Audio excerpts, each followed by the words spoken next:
Bonjour et bienvenue sur la chaîne Feel the Game pour une nouvelle vidéo consacrée cette fois-ci à Horror Arkham, le JCE.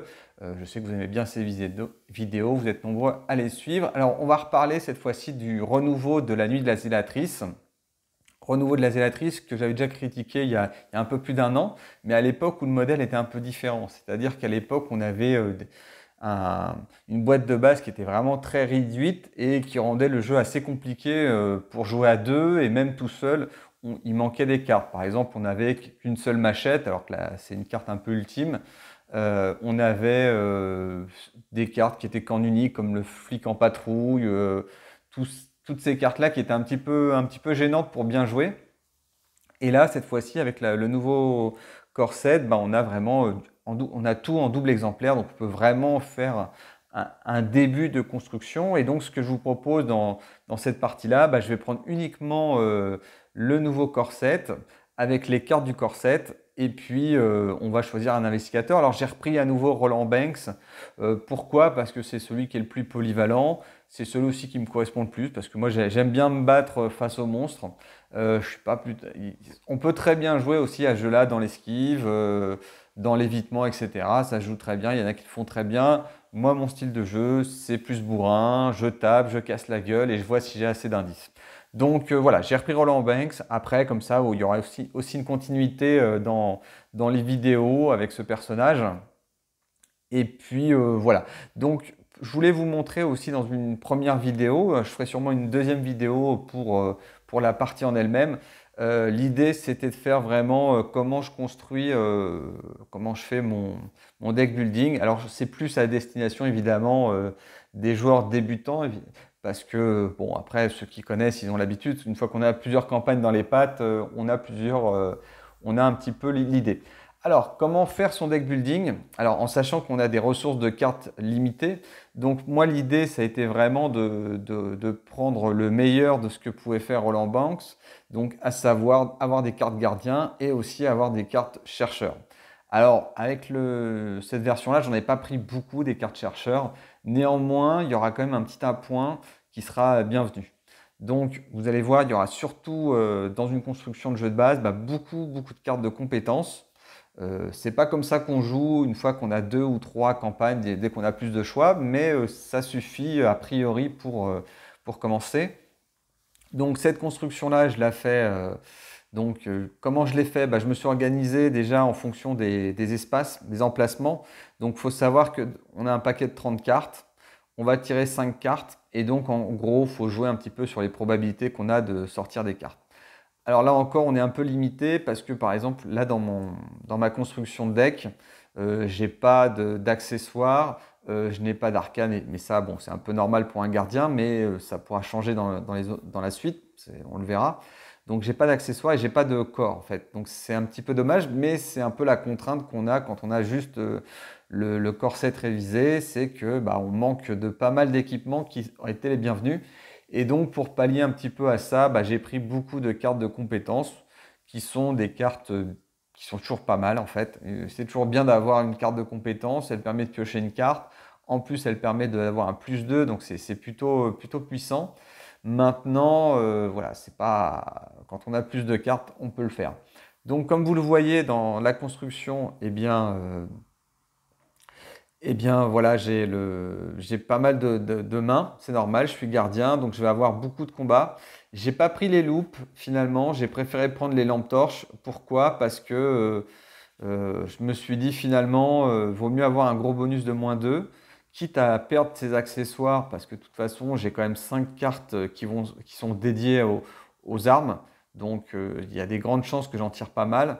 Et donc, c'est mieux d'avoir une lampe torche que je vais user qui me permettra éventuellement de reprendre, d'avoir des autres mains.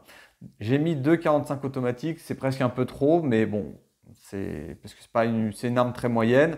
La machette en 2 exemplaires, évidemment, parce que c'est toujours bienvenu.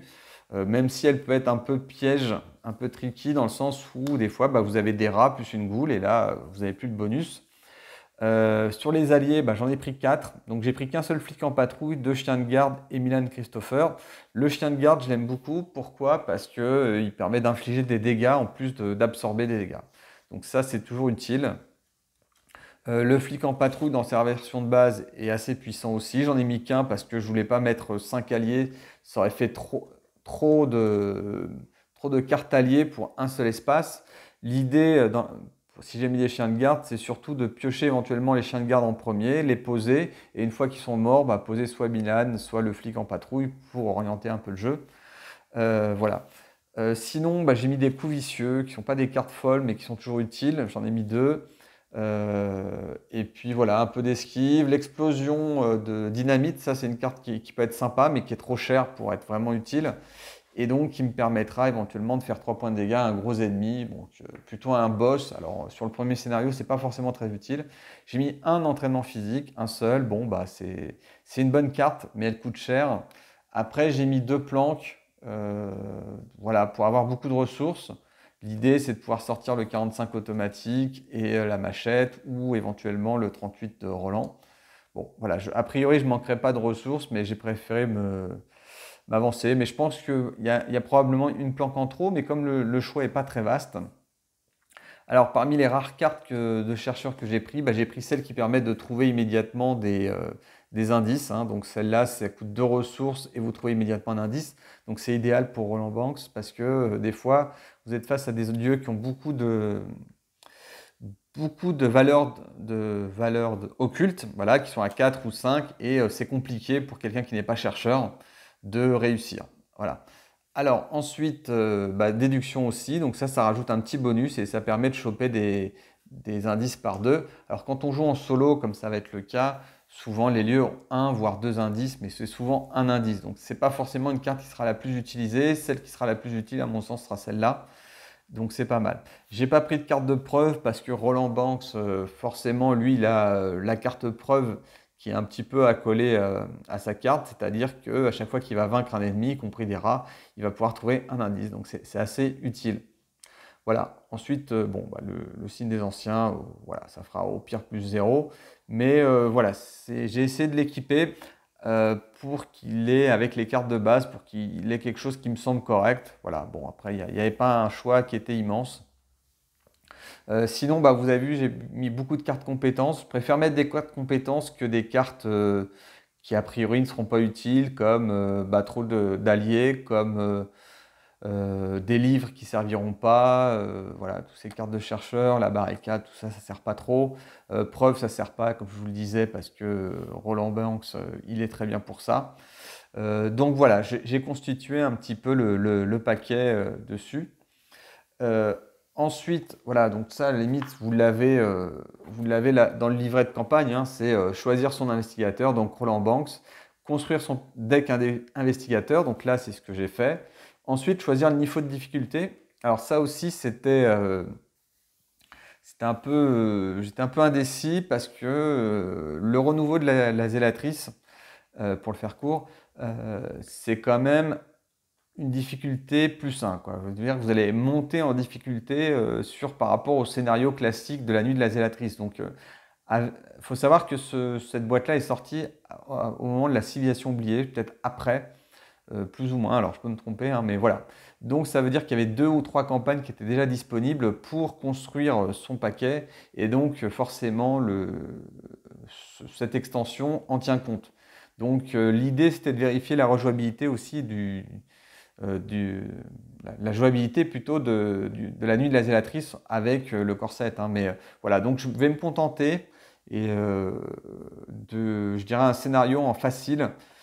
Facile pourquoi? Parce que ça va me permettre de jouer l'aventure.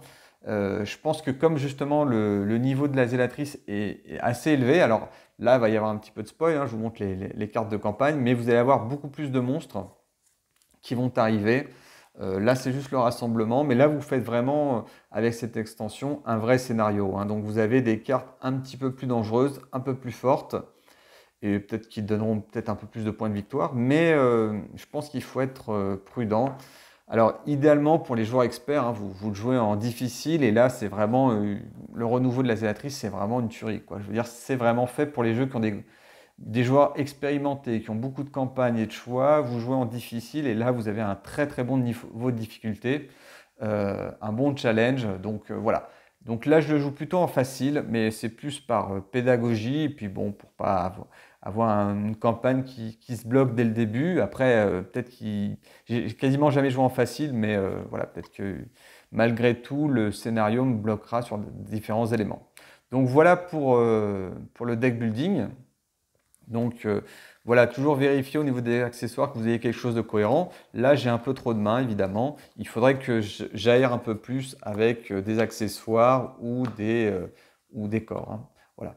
Donc pareil, là j'ai beaucoup trop de compétences, mais on fait en fonction de ce qu'on a. Donc j'ai pas mis de couteau, évidemment, hein, parce qu'il y a assez d'armes comme ça. Voilà. Bah écoutez, voilà la petite présentation que je souhaitais faire. Donc c'était juste une petite vidéo introductive sur le deck building. Donc voilà, je ne sais pas non plus hyper construit. Qu'est-ce que je peux vous dire d'autre? Donc ça, c'est le niveau de difficulté facile. Donc vous voyez que vous allez avoir une moyenne de jetons qui sont autour de 0 et -1, donc c'est plutôt facile. Reste à voir effectivement la carte rassemblement qui nous est proposée. Donc le rassemblement ici. Donc voilà, 0, de la goule. Alors il y en a un petit peu plus. Et là, c'est -1, -2. Donc on est vraiment sur une amplitude, allez, au niveau -1, quoi. Donc c'est assez jouable. Et puis, bah, écoutez, là, on est prêt à commencer, je dirais, la campagne. Voilà, bah, écoutez, si vous avez des questions sur le deck building, n'hésitez pas à mettre des commentaires, hein, je vous répondrai dans la mesure du possible.